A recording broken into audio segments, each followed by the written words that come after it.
Welcome back, pilgrims. Another dazzling dose on the docket for y'all this week. First up, you'll hear about Roofer, hot off a $7.5 million seed round led by Mucker Capital. The company uses AI and drone technology to give its roofing business an edge. And I have to say, the ceiling is the roof on this one. It sure feels like it. But also, Roofer, I hardly know her.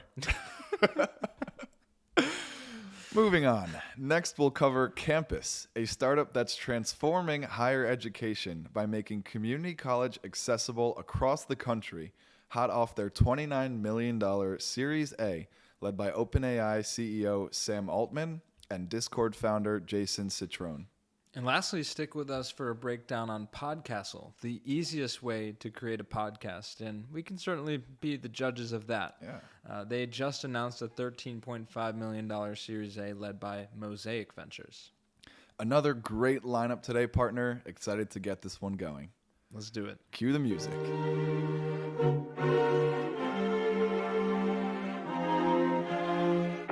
You see here, kid, you gotta just go for it. Don't think about what comes after or what came before. You just gotta bend your knees, take a deep breath, and jump.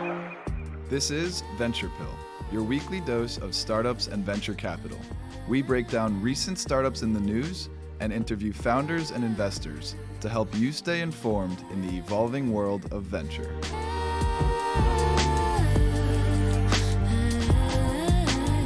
All right, first company of this week's dose is Roofer, which just raised a $7.5 million seed round led by Mucker Capital. The round also included participation from several other investors, including Alumni Ventures. Always love to see them in the action. So, in short, Roofer uses advanced AI and drone technology to scan roofs. Haven't seen that application just yet. That's a new one for sure.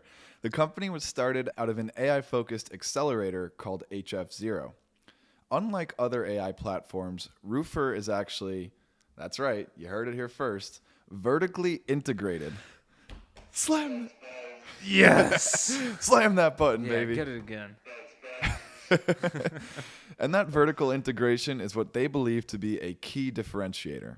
Of note, they actually recently acquired Bearded Brothers Roofing and Restoration, a company based out of Texas. A rare collaboration between what I'll call a residential services business, which I know well working at Interplay, of course, in the different trades like HVAC, but same kind of business, and it's literally acquired and now owned and bundled with a technology company, something we haven't covered before, which was really cool to see. So a little more on how their technology actually works. So they use drones to capture high-resolution images of a roof, and then their proprietary algorithms analyze those images to then provide the company with insights on the damage, the level of damage, the roof lifespan, and whether a repair is needed or maybe a full replacement. So that analysis that allows them to more efficiently look at a roof. They're not risking people injuring themselves getting up on a roof, or even the risk of damage. Walking on a roof could damage it further. So they're mitigating and minimizing those risks and making it a more efficient process for them to just have an edge over, the traditional roofing companies, I guess, down with small roof. It's our first down with small. Yeah. Yeesh. An exponentially more efficient company, definitely the type of startup we like to cover on Venture Pill. Their target market to start is residential homes, but they are starting to expand into multifamily and commercial, more enterprise target markets as well. Yeah, start to increase that contract value. And I think I would imagine there's even more efficiencies to be gained in the commercial and large building space. So that's exciting. And specifically, they're based out of Arlington, Texas, just up the road. And they're actually using this funding round to expand operations down into ATX, the Austin area. So with that, they service a couple dozen Texas counties in totality today in the DFW and Austin metro areas. And so the startups team consists of several prop tech industry veterans, and they set out to follow in the footsteps of the likes of Airbnb, one of the crown jewels in the prop tech sector for venture capital. Certainly a poster child, and not to say that they have the same business in many ways, but I think just the success and the prop tech being the comparison, and I think they're set to really blow the roof off of this thing. That's incredible. On a serious note, one thought I just had, merging the concept here with roofer and a trend we've highlighted over the course of Venture Pill, which is preventative maintenance. I could see a potential expansion here where maybe they're not going out and fixing roofs, but customers, whether it's small residential homes or probably more like a big commercial real estate site, instead just paying the service to routinely once every 6 months, let's say, like monitor the roofs and assess if it even needs repair, how long till the next repair. Maybe they can start forecasting, like, how long until they need to expend money. Roofers hiring. I think they could really use, like, that's a great idea. Yeah. I do wonder, though, like, just to further riff on the roof, if that would be a big opportunity to, similar to treads, like just a small subscription amount for preventative maintenance. Are they going to make more money and involve more people, or potentially recruit more customers into their ecosystem? That's one side of it. But the other side is, do they want to do the preventative maintenance, or is the real money in the replacements and the big repairs? So I wonder if they're incentivized to do that or not. But ultimately, I think it would outweigh that potential higher revenue center in replacements, and just bringing more people into the ecosystem and being this company that helps you. And then if there is a repair that's needed, who are they going to go to, right? Yeah, I'd say maybe if that's a good point. So maybe if not preventative maintenance, maybe just a roof assessment component of the company, where they say, they have these drones that analyze how your roof looks, and they say your roof is good for 10 years. Like, don't worry about it. But start preparing for in 10 years or however long, whatever the date may be, start preparing to have to replace or fix this roof. True. I think one more thing is, like, could they just fly those things up and down the block, every neighborhood in Texas, and just gather the data on these roofs? Like, is that legal? I wonder, because then they have the data, and then they can target. Yeah, I don't know. It probably, but boy, we need to get in the brainstorm room with these guys. Yeah. We got some questions. Yeah. But regardless, I think there's a lot of ways. I like that you brought that up, because there's a lot of ways they could take this. The vertical integration is a key differentiator, sure, but like the growth opportunity and the innovation and the subscription model, like kind of combining a lot of things, that could be really interesting. Yeah. Well, they just raised their seed round, so hopefully they have a long life ahead of them and the opportunity to think about all these different billion-dollar ideas we just came up with. Yeah, you're welcome. But okay, great riff on roofer. Let's move on to our second company in this week's dose, which is Campus, a company that's transforming higher education by making community college accessible across the country, and that just secured a $29 million Series A led by OpenAI CEO Sam Altman and Discord founder Jason Citron. Other investors in the round also included Figma founder Dylan Field, as well as Peter Thiel's founder fund, Rethink Education, Precursor Ventures, Shaquille O'Neal of note, but also many more, another company with an extensive cap table. Yeah, another great one there. And so to set the scene, and we've covered education on countless occasions. It's certainly one of our shared passions, but a little background here. For over a century, obtaining a 4-year college degree has been hailed as an effective means of achieving the American dream. It's even been, kind of expected as the method, and what you're expected to do regardless of what you want to, or if you don't know what you want to do, you kind of just go in and you're expected to go to college, and that is if you can afford it. However, the rising cost of tuition has now exceeded the average household income. That's crazy. So the math doesn't add up. This has obviously resulted in a huge crisis in the student debt that our country faces. Some people paying off debt, from college decades later. Yeah. And so as a result, there's been an increasing demand for alternatives that can provide students with these necessary college-learned skills. Unfortunately, once promising online programs, which were definitely a big thing on the have been a big thing on the rise. University of Phoenix. University of Phoenix, DeVry University. Yeah. These once promising online programs like massive open online courses have completion rates of less than 5%. Even the traditional community college falls short of meeting students' needs, as less than half of the students who attend these institutions complete their 2-year degrees within 6 years. Ooh. So obviously something's got to change here. And to double down on the rising cost of tuition and how it has put a lot of people in debt, higher education is so expensive that American students have racked up $1.7 trillion in debt, with a T. The average cost of attending a 4-year school is about $26,000 annually for a public in-state school and about $55,000 a year for a private school. And that's just tuition, room and board and meals, and that's just, it only gets worse from there. 1.7 trillion to put it into venture pill terms. That's a 1.7 million unicorns worth of debt. Now I understand. That's insane. It's hard to fathom that amount of money. That's enough unicorns to circle the Earth's circumference twice.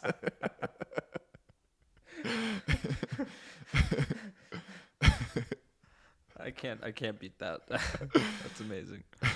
Anyway, getting back more serious, because this is a really cool solution to obviously one of the biggest problems that our country faces. Campus is about maximizing access to world-class education regardless of one's background or household income. And this is a quote: "We're making higher education more accessible, more affordable, and more relevant to the real-world challenges and opportunities that students face today."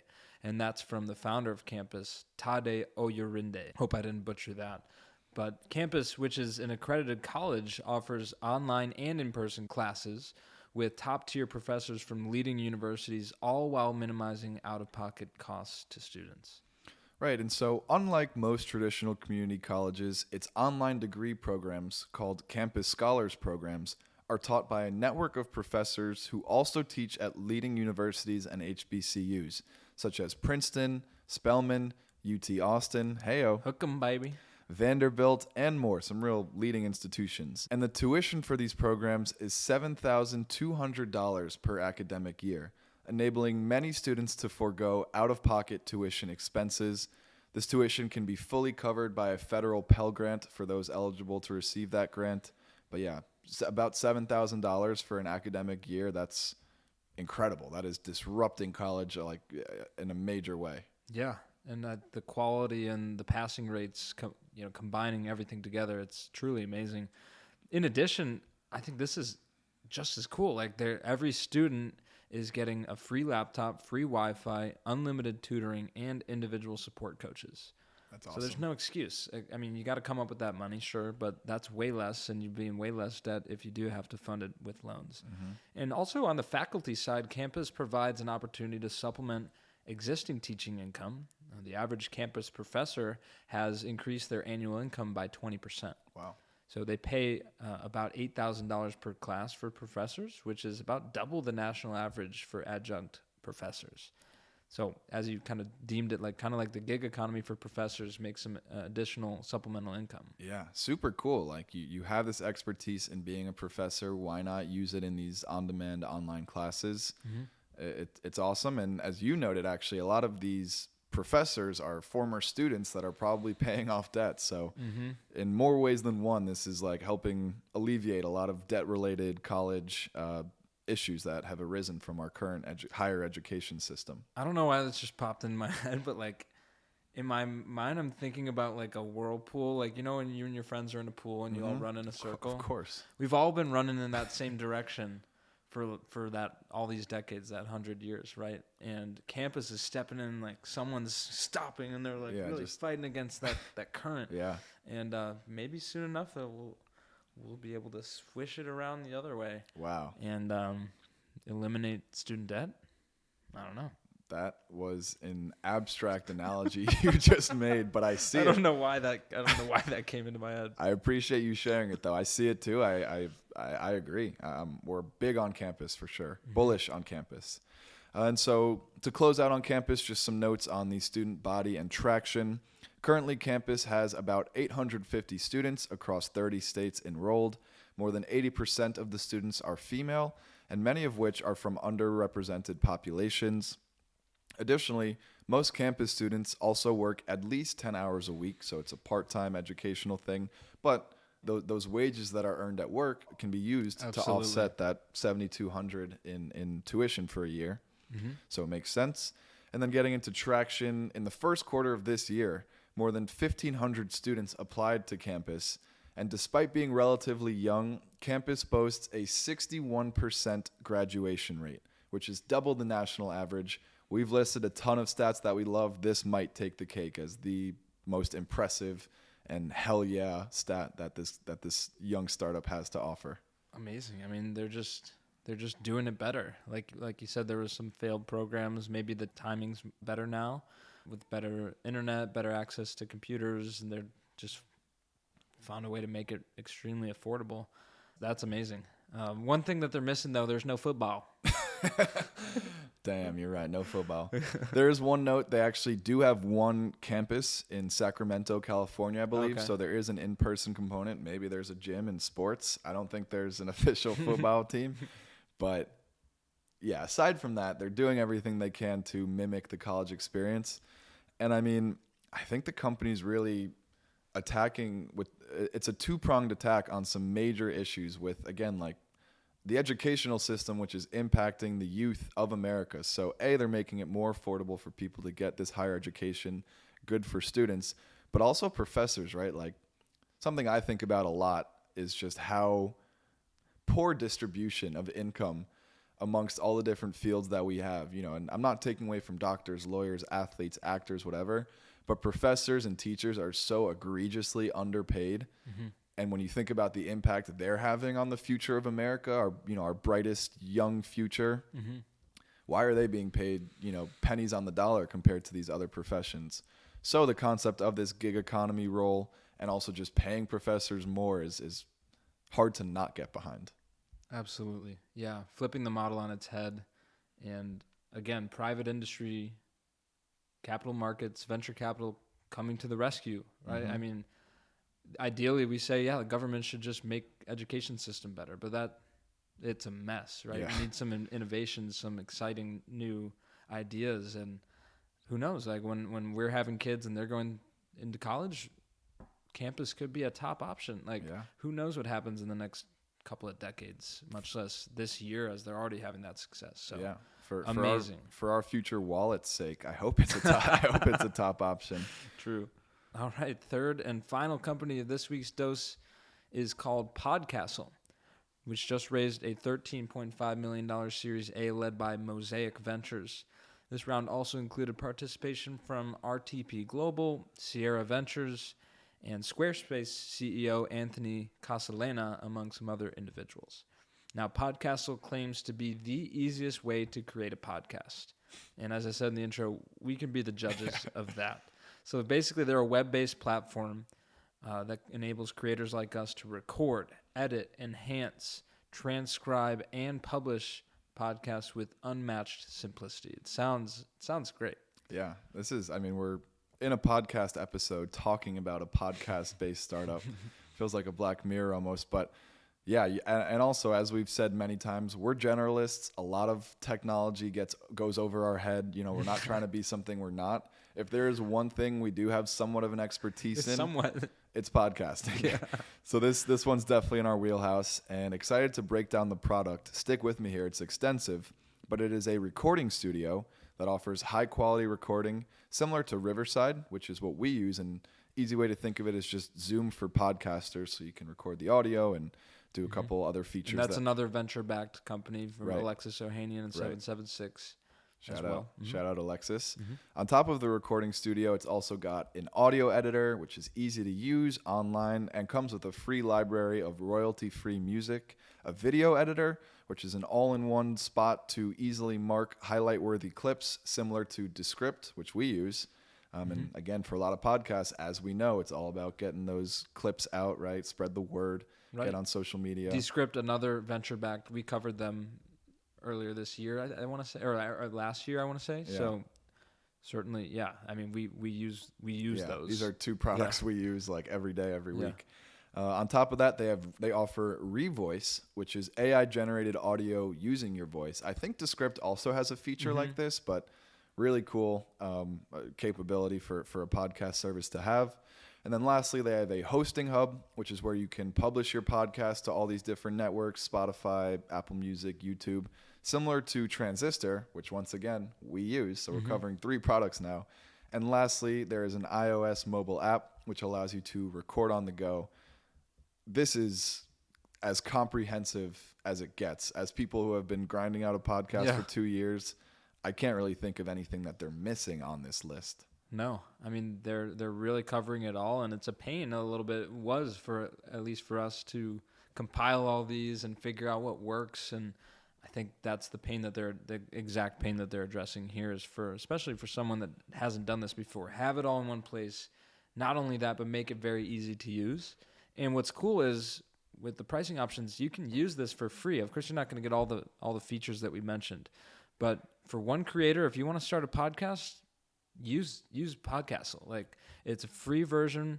You get to use unlimited audio recording and editing and hosting and publishing. Like, you can start a podcast for free. Yeah. And they'll probably make it very easy. Of course, you're going to be limited on video and AI features, but if you end up wanting to pay for something like that, you can do their storyteller package, which is $11.99 per creator per month. Everything in the basic package I just mentioned, plus AI audio editing, more video recording hours, the music library you mentioned, and also some transcription hours. And then the pro version, $23.99 per creator per month. Everything in Storyteller, plus the Revoice feature you mentioned, things like filler word detection, which we clearly don't need, as well as more video, more transcription hours, and AI-generated episode summaries, as well as priority customer support. Now, my mouth's watering a little bit. Yeah, investors, possibly us. Yeah, this sounds good. This sounds we may have really to check good. it out. So, pretty cool. Yeah, but it's your classic freemium model. But truly, if you are on the fence of starting a podcast, but you don't know, where to do your recording and how to publish, you got no more excuse. We're giving you the secret sauce here, free game. Try the basic version. Hopefully, or I imagine you'll like it. And then as you're ready to take the next step, maybe start expanding that wallet to $12 a month. And also just a quick thing, like if you're looking to start a podcast, I can say Brandon and I would be more than happy to help, like provide some words of wisdom, tell you about the mistakes that we made, things to avoid. Honestly, start here. Like, we wish we would have had something like this that just told us what to do. I'm sure they've got, great best practices and content to help you out. But seriously, let us know if you try it, and we'd love to help promote your podcasts and help you out. So inspiring the next generation of podcasters. Yeah, dude, I love that. Why have we not? I feel like we haven't said that before. No, we've never said that. Love but that. We're saying it now. We're saying it now. Better late than never. To the next 1,000 episodes. But getting back to Podcastle, gonna close out with some traction. They claim to have 1 million creators using their tools already. That's incredible. They saw 10x growth in their product for teams since last summer. Clearly, a big differentiator here is that they are the one-stop shop. We mentioned it's combining like 3+ platforms we use, all vertically integrated into one. Buzz indeed. All vertically integrated into this one easy-to-use platform with an app and all these capabilities. And so moving forward, they will use this fresh capital to continue to invest in building out their offering for teams, as well as better features for clip generation and more AI tools. You and I are gonna check this out. Like, this sounds great. But I will say, though, we're used to and we're locked in to a certain extent to the subscriptions that we pay. Yeah. So there is a bit of the switching cost that they might have to overcome for existing podcasts. I think they're going to have to focus on the new podcasts. Get these people in the door with the freemium model. Hopefully they like what they see and they grow their podcasts, and then they get into the paid subscription. I think that's where they're going to see most of their growth. It's going to be hard. I don't know. I mean, we made a switch once before from our hosting platform. It's just an inkling of caution that I have about the success of because getting into that market with the switching costs, I don't know. But we'll definitely be looking into it in more detail. Yeah, removing ourselves from the equation, super cool product that Podcastle is offering. Excited to see where this one goes. They already have 1 million creators using the platform, so something's working, right? And excited to see what the future holds here. All right. Well, another great dose partner. Wrapping up with a little podcast love. So with that, share our show, show us some love. We love you guys. We really do. In the spirit of love, I think this comes out the day after Valentine's Day. Oh, last episode does. Well, love is still in the air. Yeah. We're going to keep this in because, we forgot to say it in the last episode. Yeah. Consider us your Valentines if you don't have that special someone. Day after Valentine's blues, listen to Venture Pill. We love you. We got your back always. But yeah, appreciate y'all tuning in this week as always, and you'll know where to find us next week. Take care.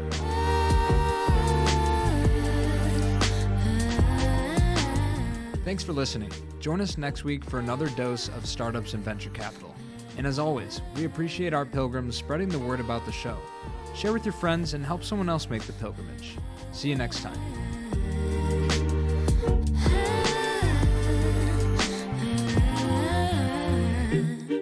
She told me that she only bumps my music when she's lonely. Thinks my vibe's a little low-key, okie dokie. That's alright, but wait, I don't know how to do